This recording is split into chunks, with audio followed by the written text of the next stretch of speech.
Hi అండి, నమస్తే. నేను మీ Sravanthi. Welcome to Sravanthi foods.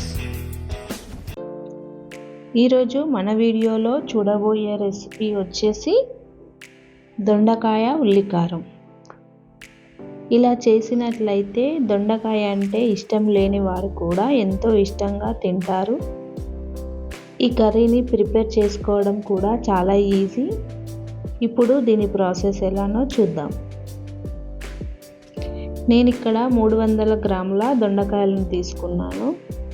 వీటిని శుభ్రంగా కడిగి ఈ విధంగా పొడవుగా ఒక దొండకాయలో 4 పీసులు వచ్చేలా ఈ విధంగా కట్ చేసుకోవాలి.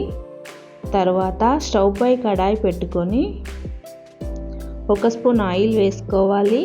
ఆయిల్ వేడైన తర్వాత 1 స్పూన్ ధనియాలు, 1 స్పూన్ జీలకర్ర వేసుకోవాలి. తర్వాత 4 ఎండుమిర్చీలు వేసుకోవాలి. ఇవి ఇలా ఫ్రై అయిన తర్వాత 2 పెద్ద ఆనియన్స్ని కట్ చేసి వేసుకోవాలి.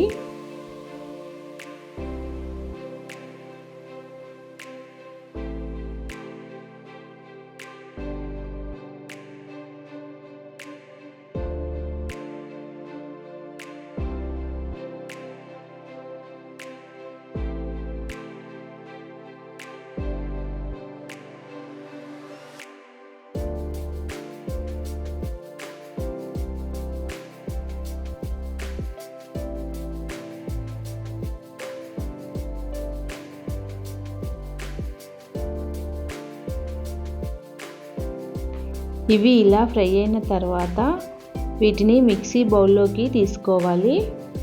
ఇవి పూర్తిగా చల్లారిన తర్వాత 4-5 వెల్లుల్లిపాయలు వేసి మిక్సీ పట్టుకోవాలి.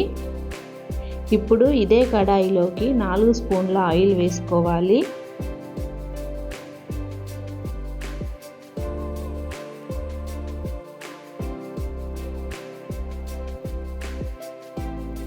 తర్వాత పొడవుగా కట్ చేసి పెట్టుకున్న దొండకాయలను వేసుకోవాలి. వీటిని బాగా మగ్గనివ్వాలి.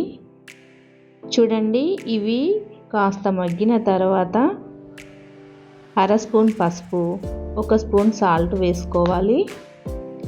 వీటిని బాగా మెత్తగా మగ్గించుకోవాలి. చూడండి, ఇలా మగ్గిన తర్వాత మనం మిక్సీ పట్టుకున్న ఆనియన్ పేస్ట్ని వేసుకోవాలి. ఇలా అంతా కలుపుకోవాలి. 5 నిమిషాలు మగ్గించిన తర్వాత ఇందులోకి 1/2 స్పూన్ కారం వేసుకోవాలి. సాల్ట్ మనం ముందే వేసుకున్నాము కదా, టేస్ట్ చేసి సరిపోకుంటే మళ్ళీ వేసుకోవచ్చు. ఇప్పుడు ఈ కారాన్ని అంతా ఇలా కలుపుకోవాలి.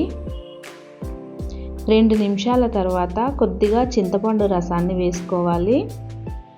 ఇలా చింతపండు రసాన్ని వేసుకోవడం ద్వారా కర్రీ టేస్ట్ బాగుంటుంది.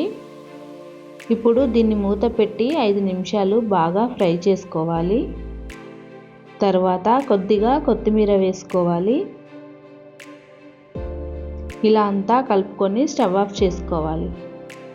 అంతే అండి, దొండకాయ ఉల్లికారం రెడీ అయినట్లే. ఈ రెసిపీ కనుక మీకు నచ్చినట్లయితే మీ ఫ్యామిలీ అండ్ ఫ్రెండ్స్కి షేర్ చేయండి. తప్పకుండా మన ఛానల్ని సబ్స్క్రైబ్ చేసుకోండి. Thank you for watching.